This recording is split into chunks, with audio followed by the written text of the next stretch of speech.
Hi everybody, my name is Susan, and you can see by the title I have ALS. Um, I, I've filmed this a couple of times and it just seems like I'm kind of not being myself through the whole thing. So this is the one I'm going to try to post, and I'm just going to be real about how I feel about this. I got diagnosed with ALS in November of 2018, so it really hasn't been all that long. I went through a really bad grief period. I would say from then till about February, I guess. It was a number of months. And while I accept the diagnosis now, I feel like I have kind of a black cloud over my head. Try to be, hold on to my humor and carry on with my life just the way I've always done it. So or a little bit about ALS, it robs the people that have it robs them of muscle movement, voluntary muscles. Right now I have foot drop in my left foot, and you can sort of tell my voice is a little bit I don't know if I want to call it shaky or weak, sort of. And that's probably part of the ALS too. I always kind of sound like I'm going to start crying, and I'm not. I feel fine. There are statistics you can look up online, of course, about life expectancy. So a little background about how I came up, how it happened that I got diagnosed with ALS. In 2013 and 2014, I had fallen at a golf course, broke my foot. Yeah, okay, that's me. And so after that, a few weeks after that, probably a couple of months, the bone didn't heal, and it got avascular necrosis in the bone, where the bone dies. So it was, pretty painful. I did have that fixed via a 6.5-hour surgery, believe it or not. It was outpatient. Don't remember the ride home at all. And so after that, there was a lot of hardware in my foot. So in 2014, I got some of the I had another surgery and got some of the hardware removed. Pretty much after that, the foot drop started, and of course I blamed it on the extensive surgeries I had on my foot. So the foot drop from 2014 then to 2018 has been about the same, progressing a little bit. And then we got to about the mid of 2018, and my husband, John, said to me, well, foot drop's not normal to have that long. Why don't you get that checked out? So I did. So by September of 2018, I did see a neurologist, and she did a MRI of the brain, cervical spine, an EMG, nerve conduction study, and just a few labs. And based on that, I went back, a couple weeks later to get the results. And here's what she said to me. She walked in the room. She said, your labs are normal. Your MRI is unremarkable. I have bad news. I think you have ALS. I think you have 3 to 5 years to live. Please get a second opinion. Well, I was alone at that appointment and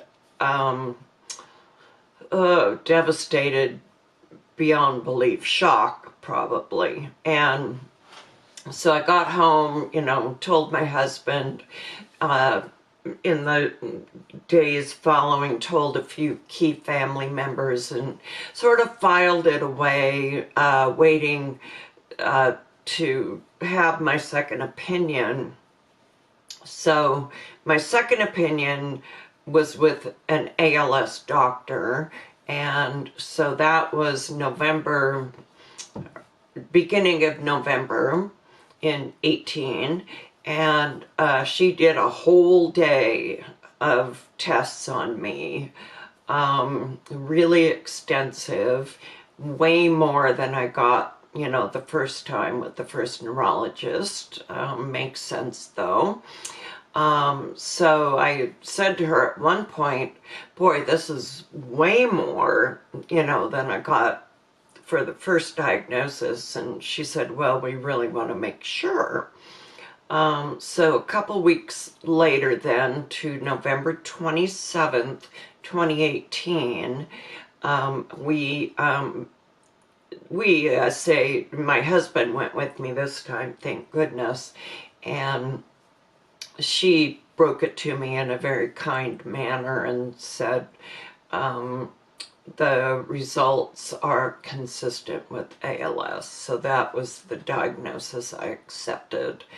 And it was quite a bit of less of a shock to me, because I had already gotten the first diagnosis that I felt was just so out of left field. ALS, for the most part, chooses people randomly. There is a familial type of ALS that's about 5 to 10% of the cases, but I would have had family members, in my past that had ALS. So I was one of the random ones. It's a very rare disease, and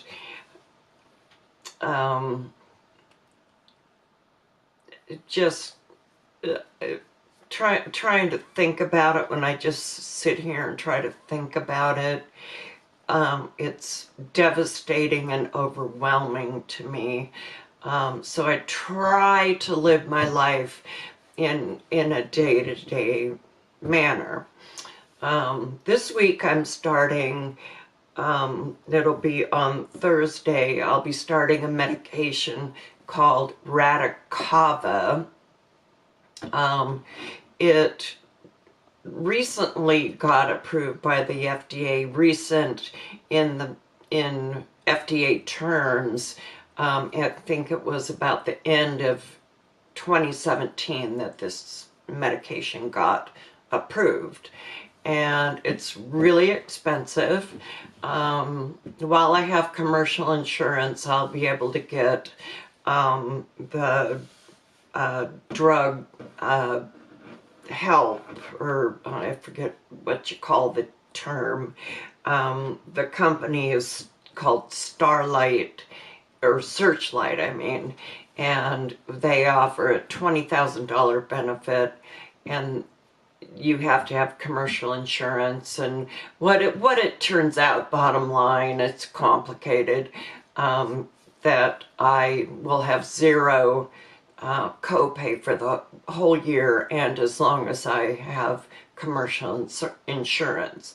Now, I am 60 years old, my husband is 64, and I'm on his insurance, so he plans on working, really kind of as long as he can.